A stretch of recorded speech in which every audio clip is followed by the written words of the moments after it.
(2025년) 전기기능사 필기 전기 이론 과목 챕터 1 전기장입니다. 먼저 전기장을 들어가기 전에 전기의 본질을 볼 건데 원자를 꼭 알고 계셔야 돼요. 원자는 물질을 이루는 가장 작은 단위입니다. 자, 그럼 여기서 조금 궁금증이 생기는 게 우리 원소라는 것도 들어봤고요. 분자라는 것도 들어봤어요. 원소는 뭐지 그러면? 분자는 뭐지? 라고 생각하실 건데요. 원소는 물질을 이루는 기본 성분입니다. 자, 이 원자가 원소를 이룰 건데 우리가 알고 있는 원소, 수소, 산소, 탄소, 질소 이런 거 있죠. 원소입니다. 자, 그럼 이런 원소가 모여서 새로운 성질을 가진 물질을 만들어내는데요. 그게 분자입니다. 예를 들면 수소 2개와 산소가 모여서 물이 되고요. 탄소 1개와 산소 2개가 만나서 이산화탄소를 만들어냅니다. 이게 분자입니다. 다시 원자로 돌아와서 자, 먼저 원자는 플러스 극성을 지닌 양성자와 극성을 지니고 있지 않은 중성자로 구성된 이 원자핵을 가지고 있고요. 이 원자핵과 그 주변에 요 전자로 이루어져 있습니다. 이 원자는 정상 상태라면요. 지금 여기 양성자가 3개라고 하고요. 전자도 지금 3개죠. 양성자는 플러스 극성을 띠니까 플러스로 나타내줬고요. 전자는 마이너스 극성을 띠니까 마이너스를 나타내줬어요. 그럼 얘는 0이죠. 양성자의 수와 전자의 수가 같다. 중성입니다. 전기적으로 중성이라고 합니다. 그리고 이 중성일 때는 양성자의 수, 중성자의 수, 전자의 수가 모두 같고요. 이때 양성자 1개가 지니는 전기량은 전자 1개가 지니는 전기량과 크기가 같습니다. 이렇게 표로 정리된 걸 보면 자, 양성자의 전하량과 전자의 전하량은 같다고 했죠. 다만 요 극성만 다른 겁니다. 플러스냐 마이너스냐. 중성자는 전기를 띠지 않는다고 했으니까 0쿨롱이고요. 질량, 무게를 이야기하는 거예요. 무게. 자, 그럼 양성자, 중성자, 전자 이렇게 있는데요. 전자가 가장 가볍고요. 양성자와 중성자는 조금 다른데 뭐 비슷합니다. 하지만 전자가 월등히 가볍다는 거 기억해 주세요. 여기 보시면 전자는 10의 마이너스 31승입니다. 얘는 10의 마이너스 27승이고요. 자, 그러면 이런 양전하와 음전하 사이에 정전기력이 작용합니다. 이 정전기력은 뭐냐? 요렇게 중성자와 전자가 같은 개수인 이 상태는 중성 상태라고 했죠. 이 중성 상태에서 어떤 전기적인 마찰이나 충격에 의해서 전자 1개를 빼앗겼다고 봅시다. 그럼 얘는 지금 양성자가 3개인데요. 전자는 2개입니다. 자, 그러면 플러스 1이죠. 플러스예요. 아까는 양성자가 3개, 전자가 3개여서 0이어서 중성이었고요. 얘는 양성자가 3개, 전자가 2개 해서 플러스 1이니까 플러스 극성을 띠고요. 얘는 양전하라고 합니다. 자, 그리고 이번에는 빼앗겼으면 뺏은 애도 있을 거란 말이에요. 얘를 보면 양성자가 3개입니다. 근데 전자가 원래 3개였는데 하나를 빼앗아 왔어요. 그럼 마이너스 4가 되어버리죠. 얘는 마이너스 1입니다. 그럼 뭐예요? 음전하다 라고 말할 수 있습니다. 자, 그렇다면 전하는 뭐냐? 이 전하는요, 대전에 의해서 물체가 띠고 있는 전기를 이야기합니다. 즉, 양성자에 비해 전자가 아까 적었죠? 적었을 때는 양전하. 전자가 많으면 음전하가 됩니다. 하지만 양전하는 아까 전자가 훨씬 적고 양성자가 훨씬 많았잖아요. 양전하는 전자를 가져와서 안정되길 원하고 음전하는 전자를 내보내서 안정되길 원한다. 즉, 양전하도 중성이 되길 원하고요.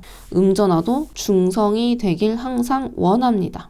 자, 그래서 같은 전하 사이에는 청력이 발생해요. 왜? 나 지금 양성자가 3개고 전자가 2개예요. 그럼 총 플러스 1이 돼서 플러스를 띄죠.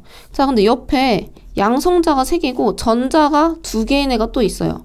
그럼 둘 다 플러스 1이에요. 둘 다 지금 전자를 하나 더 가져와서 나는 0이 되어야 하는데 얘도 없어. 그러면 서로 청력이 발생합니다. 서로 밀어내요. 나 너 싫어. 근데 아까 이 옆에 있던 애가 마이너스 2가 아니고 전자가 4개가 있는 애다? 자, 그러면 야, 나도 지금 하나를 내어주고 싶고 얘도 지금 갖고 싶은 상황입니다. 자, 그럼 서로 어떻게 했어요? 우리 서로 돕자 하면서 이제 아군이 되는 거죠. 그러면 마이너스 1이니까요. 서로 인력이 작용합니다. 서로 밀어내는 게 아니고 서로 끌어당기는 힘이 생기는 거예요. 그래서 같은 전하 사이에는 청력이 발생하고요. 다른 전하 사이에는 인력이 작용합니다. 자, 그래서 이러한 정전기력을 식으로 나타낸 사람입니다. 쿨롱이에요. 이 쿨롱의 법칙은요, 전하가 하나, 2개가 있습니다. 얘네 단위는 쿨롱이에요. 그리고 이거는 전하량이라고 하는데요. 전기량과 똑같습니다. 제가 아까 예를 들면 플러스 3, 마이너스 2 해서 플러스 1 이렇게 나타냈잖아요. 요거는 그냥 보기 좋게 나타낸 건데 이런 전기량의 단위가요. 쿨롱이에요. 우리 물은 단위를 1리터 이렇게 세잖아요. 물건은 몇 개 이렇게 단위를 정해놓잖아요. 그것처럼 전하량의 단위는요. 쿨롱으로 정했습니다. 그래서 요 전하량의 단위는 쿨롱이고요. 요 두 전하가 어떤 일정 거리를 두고 이렇게 있어요. 이 거리를 R이라고 할 거고요. 요 사이에 작용하는 힘, 얘네가 지금 서로 밀어내는 힘인지 당기는 힘인지는 모르겠지만 이 힘을 F라고 할 겁니다. 자, F라고 할 거고 식은요. 4파이 입실론 R 제곱분의 Q1, Q2 이렇게 하고요. 힘의 단위는 뉴턴입니다. 자, 이 식에서 요 입실론은 유전율이라고 하는데요. 잠깐만 뒤로 가서 유전율을 배우고 오면 자, 이 유전율이란 건 뭐냐면요. 유전율은 내가 어떤 물질을 안에 두고 여기는 플러스, 여기는 마이너스 전기를 가했어요. 자, 그럼 여기 이 안에 있는 유전체 애들이 여기가 플러스니까 지금 마이너스가 붙게 되고요. 여기는 지금 마이너스니까 플러스 애들이 붙게 되죠. 그래서 여긴 지금 플러스와 마이너스로 나눠져 있지 않았는데 이 외부의 전기장에 의해서 플러스와 마이너스로 나눠졌어요. 이것을 유전 분극이라고 하고요. 지금 이 안에서 플러스와 마이너스를 나눠지면서 이 안에도 또 전기장이 생겼다는 겁니다. 그래서 요 유전체 내 전기장의 세기가 작아진 비율을 유전율이라고 합니다. 자, 그래서 얼마나 유전 분극이 되는데 요렇게라고 생각하시면 돼요. 그리고 이 유전율은 진공의 유전율, 이 입실론 제로는요 진공의 유전율이고요. 입실론 R은 비유전율입니다. 이 비유전율은 뭐냐? 요거 입실론 R로 정리하면 입실론 제로분의 입실론이죠. 그래서 진공의 유전율분의 그냥 유전율을 나타낸 비율이라고 생각하시면 됩니다. 그러면 쿨롱의 법칙으로 다시 돌아가면 여기서 입실론이 입실론 제로와 입실론 R로 나타내게 되고요. 우리는 보통 비유전율이 있을 때보다 진공에서를 많이 쓰거든요. 그리고 이 진공에서 지금 입실론 제로, 입실론 R이잖아요. 진공에서의 비유전율 입실론 R은요. 1입니다. 그래서 얘가 진공에선 1이 되어버리니까 입실론 제로가 됩니다. 그래서 진공에서의 정전기력은 식 이렇게 나타낼 수 있고요. 그럼 갑자기 이건 뭔데? 라고 하는데 요 입실론 제로가 조금 어렵지만 알고 계시면 너무 좋아요. 8.85 곱하기 10의 마이너스 12승인데요. 자, 너무 외우기 어렵잖아요. 그래서 저는 항상 요 4파이 입실론 제로분의 1 얘는 9 곱하기 10의 9승이다. 요거 외우는 게 훨씬 쉽고요. 나중에 계산할 때도 쉬워요. 그래서 요거 외워두시고 4파이 입실론 제로분의 1이 9 곱하기 10의 9승이 된다. 이거 꼭 외워주시기 바랍니다.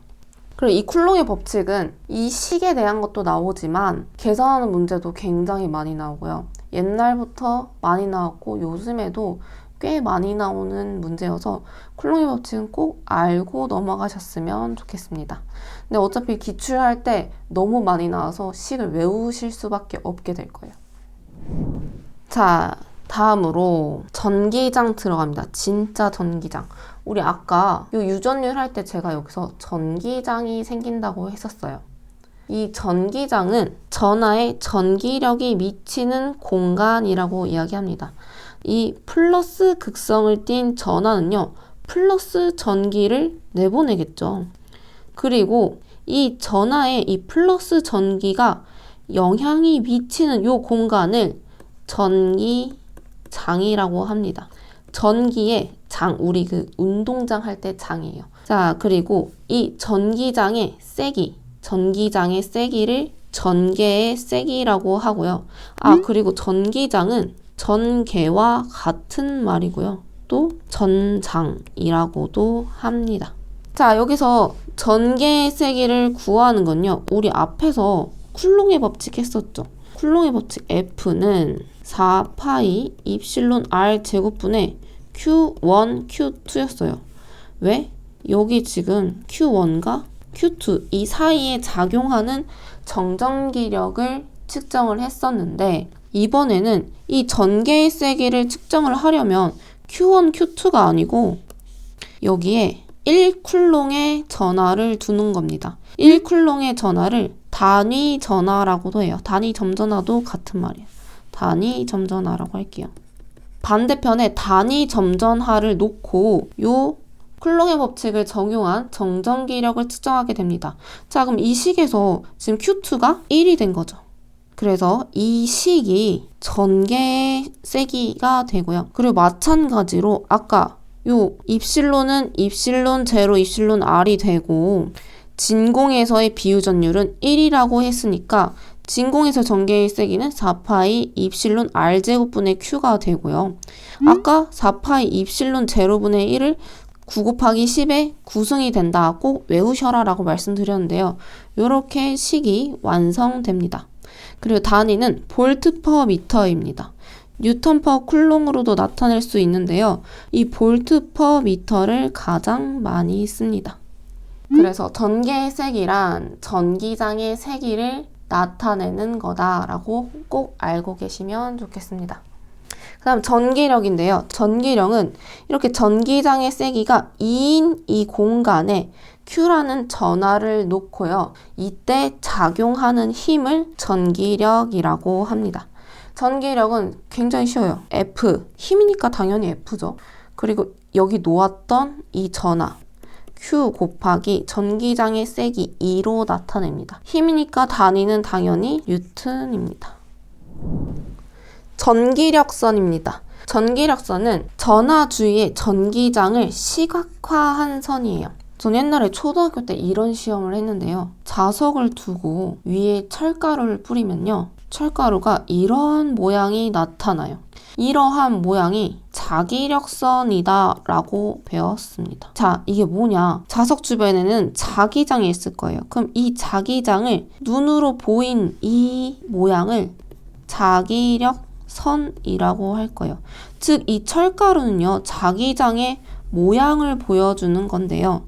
전기장도 마찬가지예요. 전기장도 플러스 전하는 바깥으로 나오는 모양입니다. 이렇게. 마이너스 전하는요, 안으로 들어가요. 이렇게 나타낼 수 있어요. 그래서 지금 플러스는 나가는 방향이고요. 마이너스 전하는 들어오는 방향이죠. 그래서 이 전기력선은 양전하에서 나와서 음전하로 향한다라고 합니다. 그리고 이 전기력선은 이렇게 가다가 끊기지 않아요. 나누어지거나 교차하지 않습니다. 하나 가다가 갑자기 두 개가 된다든지 이러지 않아요. 나누어지거나 교차하지 않습니다. 전기력선의 방향이 전기장의 방향을 나타내요. 얘가 지금 이 방향이면 전기장의 방향이 이 방향인 거예요. 자, 그리고 전기력선의 접선 방향은 그 접점에서의 전기장의 방향이다 라고 하는데 우리 책에 보시면 다른 종류의 전하의 전기력선의 모양을 제가 이렇게 그려놨거든요. 자, 그리고 여기서 접선의 방향은 내가 어떤 지점을 딱 찍었을 때 얘를 계속 확대하면은 얘가 어느 순간 짧게 한 직선이 되는 순간이 있어요. 이 직선을 접선이라고 하고요. 이 접선의 방향, 지금 요 선은 여기서 왼쪽에서 오른쪽으로 하고 있죠. 이 접선도 이런 방향으로 갈 겁니다. 그러면 이 지점에서의 전기장은 이 접선 방향을 나타낼 거예요. 자, 그렇다면 이 지점에서는 이런 방향을 나타낼 거고요. 이 지점에서는 이런 방향을 나타낼 겁니다. 이렇게 그 접점에서의 전기장의 방향을 나타냅니다. 자, 그리고 전기력선의 밀도는 전기장의 세기를 나타내요. 전기장이 너무 세다. 그러면 전기력선이 엄청 많을 거예요. 제가 아까 예를 들었던 자석이 있잖아요. 자석이 세면 셀수록 철심이 아주 촘촘합니다. 근데 얘가 자석을 별로 띄지 않아요. 그럼 어디 그냥 흩뿌려져 있겠죠. 버려진 것처럼. 그런 것처럼 밀도는 전기장의 세기를 나타내고요. 도체 내부에는 존재하지 않습니다. 왜냐면 요거는 굉장히 중요해요. 요거 많이 틀리게 나오는 보기 중에 하나인데 얘가 지금 도체예요. 아까 얘기했지만 여기서 지금 플러스에서 마이너스인 이러한 전기장을 가했습니다. 그리고 도체 내부에 그럼 어떤 일이 나타나냐? 플러스니까 마이너스, 마이너스니까 플러스. 도체 내부에서 또 전기장이 발생을 해요. 근데 도체는 유전 분극이 너무 잘 되죠. 그래서 이 내부에 작용하는 전기장의 세기와 이 외부에 발생하는 전기장의 세기가 같아져요. 우리 서로 손바닥을 맞닿고 미는 힘이 같으면 어떻게 돼요?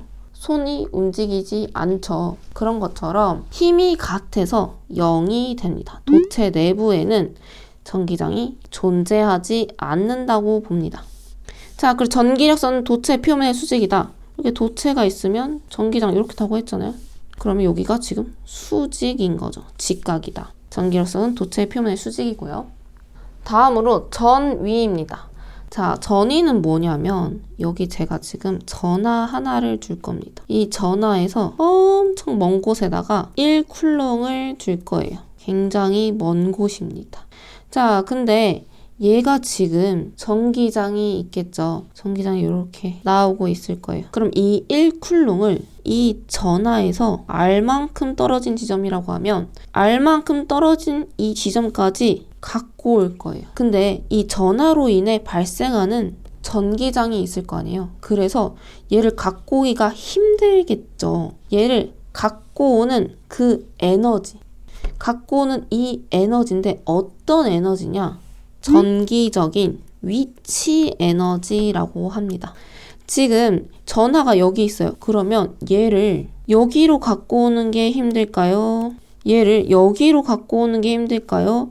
여기로 갖고 오는 게 힘들까요? 전기장에서 멀리 떨어진 지점까지 사실 갖고 오는 게 쉬울 겁니다. 그래서 이 지점마다 위치 에너지가 다르고요.